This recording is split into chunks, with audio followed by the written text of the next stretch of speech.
अमरीकी सदर ने टैरिफ से मुतालिक एग्जीक्यूटिव ऑर्डर पर दस्तखत कर दिए। तमाम ममालिक पर 10% ग्लोबल टैरिफाइड। अमरीकी सुप्रीम कोर्ट ने ट्रंप के हंगामी इख्तियारात के तहत टैरिफ गैर कानूनी करार दे दिए थे।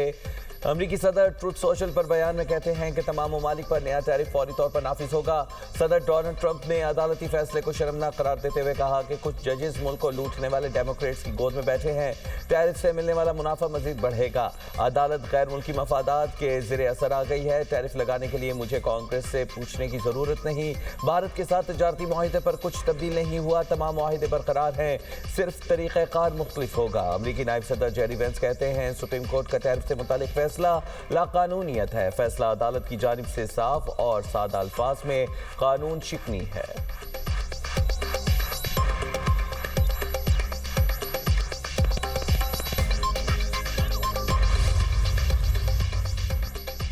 अदालत ने अमरीकी सदर ट्रंप का इख्तियार छीन लिया। अमरीकी वज़ीर ख़जाना स्कॉट बेसेंट का बयान, कहते हैं रवा साल टैरिफ का मुबेश यही रहेंगे। अब टैरिफ के लिए सेक्शन 232 और 301 का सहारा लिया जाएगा।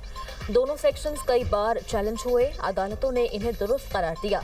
तमाम ममालिक के लिए एक ही टैरिफ की सतह पर वापस जाएंगे। तरीका मुख्तलिफ होगा। उम्मीद है तमाम ममालिक तिजारती मुआहिदों का एहतराम करेंगे। तमाम ममालिक से मुआहिदों की पासदारी और आगे बढ़ने की अपील करते हैं।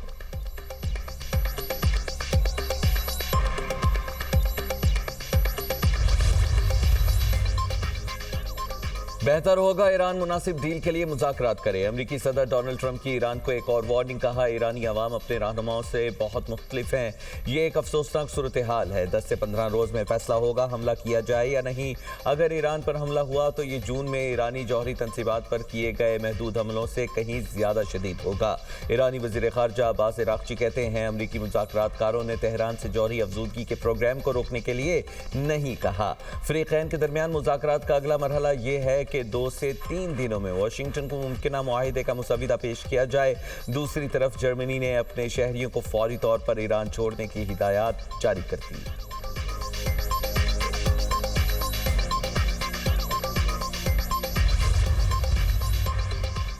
गुज़श्ता 7 साल में मज़ीद 2.25 करोड़ लोग गरीब हो गए। 25 करोड़ की आबादी में से 7 करोड़ गुर्बत का शिकार। हुकूमत ने 7 साल बाद मुल्क में गुर्बत के आदाद शुमार जारी कर दिए। 7 साल में गुर्बत की शरह में 7.6% इजाफा रिकॉर्ड। गुर्बत की शरह बढ़कर 28.9% तक पहुँच गई। दही इलाकों में गुर्बत की शरह 36.2% रिकॉर्ड। शहरी इलाकों में शरह 17.4% रही। बलूचिस्तान में गुर्बत की शरह 47% पर जा पहुँची। केपी में शरह 35.3% रिकॉर्ड। सिंध में गुर्बत की शरह 32.6 और पंजाब में 23.3% हो गई। पाकिस्तान में मौशी अदम मुसावात भी तारीख की बुलंद तरीन सतह पर। अदम मुसावात की शरह भी बढ़कर 32.7% हो गई। वज़ीर मनसूबाबंदी एहसन इकबाल कहते हैं पॉलिसी के अदम तसलसल, कोरोना वबा और IMF प्रोग्राम से गुर्बत में इजाफा हुआ। रुपए की कदर गिरने से महंगाई ने लोगों को बुरी तरह कुचला। महंगाई मजीद बढ़ गई। शरह में 1.16% इजाफा। सालाना बुनियादों पर महंगाई बढ़ने की मजमूई शरह 5.19% रिकॉर्ड। इदारा शुमारियात के हफ्तावार बुनियादों पर महंगाई के अदाद शुमार जारी। 17 अशिया महंगी, 12 सस्ती। 22 की कीमतों में इस्तेहकाम। केले फी दर्जन 28 रुपये तक महंगे हुए। जिंदा मुर्गी की फ़ी किलो कीमत में 19 रुपये तक का इजाफा देखने में आया। लहसुन फ़ी किलो 28 रुपये और प्याज 3 रुपये तक महंगा हुआ। एक हफ्ते में टमाटर की फ़ी किलो कीमत 4 रुपये बढ़ गई। पेट्रोल, डीजल और LPG का घरेलू सिलेंडर भी महंगा हुआ। अंडे, आलू, आटा, चीनी की कीमतों में कमी रिकॉर्ड की गई।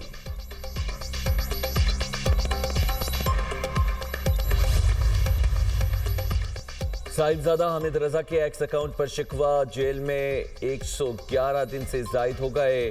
कोई इत्तेहादी मुलाकात के लिए नहीं आया। किसी की मुलाकात का फोटो आपके पास हो तो जरूर शेयर कीजिए।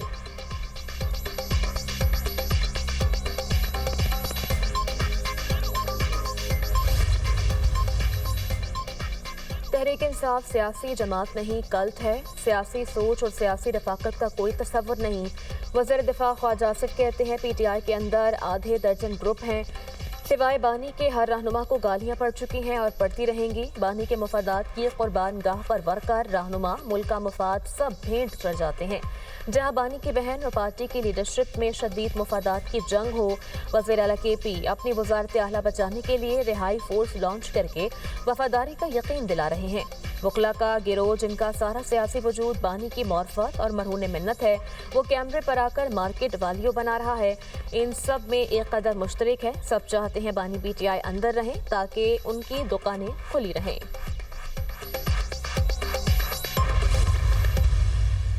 राना सनाउल्लाह साहब 2 डीलों का जिक्र करते हैं, मैंने 3 का कहा था। फैसल वावड़ा साहब का आपने जिक्र किया, मैं उनकी पे किसी बात पे तबसरा करना जो है मैं ज़रूरी नहीं समझता।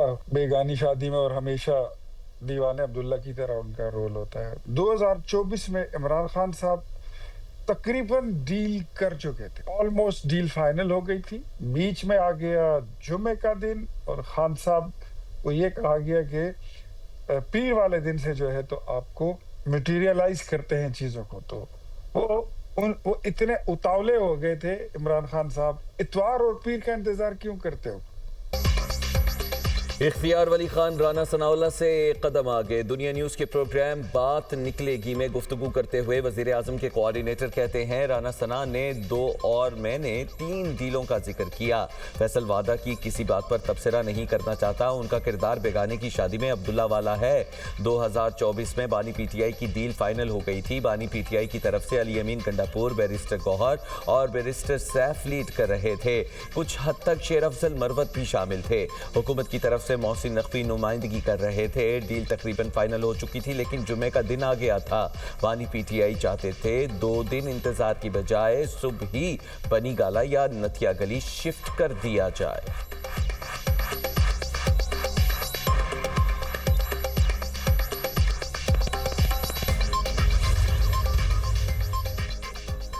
बानी PTI बार बार डील मांग रहे हैं। वज़ीर मुमलिकत कानून बैरिस्टर अकील मलिक की programme tonight with Samar Abbas में गुफ्तगू, बोले हुकूमत डील नहीं कर रही। सेक्रेटरी तलात PTI का डील के हवाले से नून लीग को चैलेंज।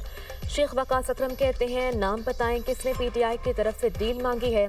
नवंबर 2024 में बानी PTI को ऑफर दी गई, एहतजाज मौखर कर दें, 10-15 रोज में रिहाई हो जाएगी। वो तब नहीं माने। बानी की सेहत के साथ कुछ हुआ तो रमजान में भी एहतजाज हो सकता है।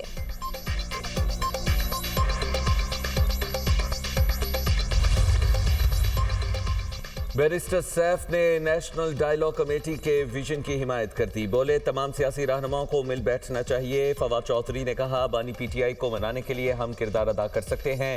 सियासी दर्जा हरारत नॉर्मल करने के लिए कैदियों की रिहाई भी होनी चाहिए। हुकूमत बानी PTI की सियासी हैसियत कम नहीं कर सकी। बानी PTI और पार्टी ने भी पूरी कोशिश की, लेकिन इनकलाब नहीं आ सका। 3 साल के लिए कौमी हुकूमत तश्कील दी जाए।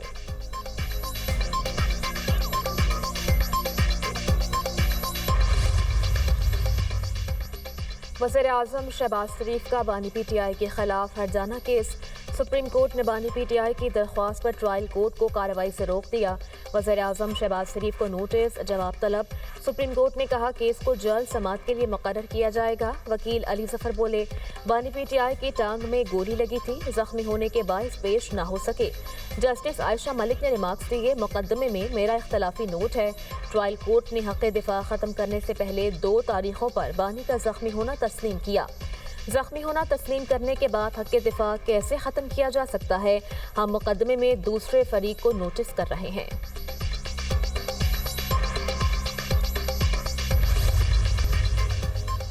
कराची में घरेलू झगड़े पर गोलियां चल गईं। बलोच कॉलोनी में भाई ने फायरिंग करके एक भाई की जान ले ली, दूसरा शदीद जख्मी, मुलजिम फरार। रेस्क्यू एहलकारों ने लाश और जख्मी शख्स को अस्पताल मुंतकिल कर दिया। जाँ बहक शख्स की शनाख्त बहाउद्दीन और जख्मी की मोहियुद्दीन के नाम से हुई।